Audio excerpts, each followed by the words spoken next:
ang naninirahan sa gilid ng ilog na dati ay tahimik lang. Hanggang dumating ang malakas na bagyo na tila yata'y nagising ang tubig na may galit. Ang bahay namin ay parang umiikot na parang relo. Maglinis, mag-ayos, mag-ipon at maghintay ulit na baha. Sabi nila may proyekto na. Sabi nila may flood control. Sabi nila kapag natapos na ay hindi na kami maghihirap.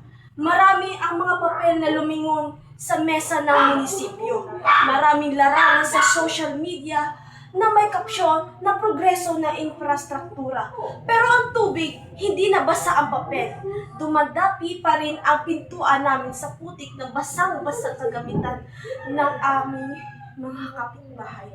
Minsan nakikita ko ang truck na may logo, may banner, may ingay na makina, minsan may bakod na inilagay, minsan natapos, minsan hindi.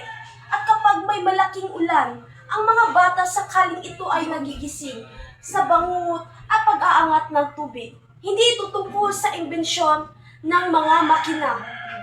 Tungkol ito sa pagkasunod-sunod ng responsibilidad, maayos na disenyo at matibay na konstruksyon, tamang lokasyon, at higit sa lahat, integridad ng taong nagbabantay sa puntong dapat maligtas sa amin. Sabi nila, mahal ang reforma. Kailangan daw ng malaking pondo. Oo, kailangan ng malaking pondo, pero hindi dapat nauuwi sa pundong nalulunok ng anomalya. Ang pundo na may flood control ay hindi dapat maging pabor sa mga taong hindi gumagawa. Ito ay dapat maging sandata laban sa baha. Ito ang kadahilan upang magdudulot ng pagdagdag ng baha sa tiwala ng tao. Hindi lang ang teknikal ang usapin. May tao sa likod ng mga numero, mga tindera na nawala ng paninda, mga magulang na naglilinis ng bahay tuwing umuulan, mga magsasaka ang nasisira ang mga tanim, mga estudyanteng na nawawala ng klase tuwing may baha. Ang tunay na flood control ay hindi lamang beton sa kanal o ito ay kalinisan ng ilog, tamang zoning ng lupa, reforestation ng kabundukan, maayos na sistema at paunang babala, at pakikilahok sa mga komunidad sa pagpaplano mula umpisa hanggang dulo. Hindi ako tumatanggi sa pagbabago. Gusto ko lang masolusyonan at makikita ang kanal na dito yon sa tuwing may ulan. Retention, basin na may pangangalaga, masistemang pagbabawas ng runoff ng barangay at opisyal na may pananagutan kapag barado o pumapalya ang mga proyekto.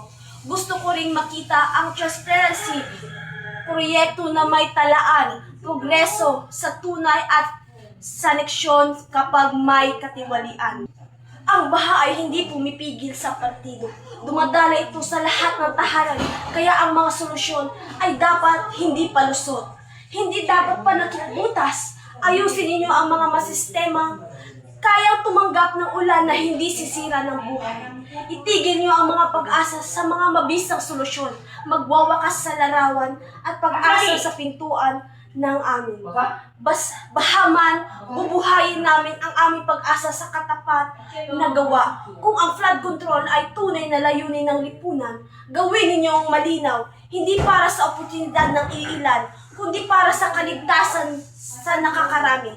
Hinggil dito, hihilingin ko lang ang isang bagay na kapag maggagawa kayo ng proyekto, isipin ninyo hindi lamang ang numero sa talaan, kundi ang mukha ng mga anak na natutulog sa ilalim ng putik na siya ang sukatan ng tagumpay ng inyong mga gawa. Ibinulgar sa Senado ang mga umano'y ghost na flood control projects partikular sa Bulacan. Bukod dyan, pinasabi na rin ng mga kontratistang ng ghost sa pagdinig ng Senado.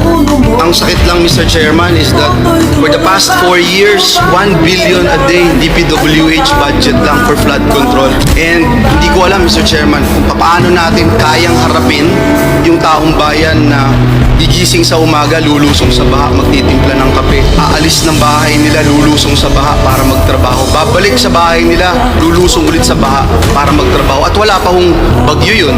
Ginagastusan ng 1 billion a day for the past 4 years. Mga boss, kaliwat kanan na sumusulpot at lumulutang itong mga palpak at maanumalya ng mga flood control projects. At sa katunayan, di nga palpak eh. Kasi wala, ghost.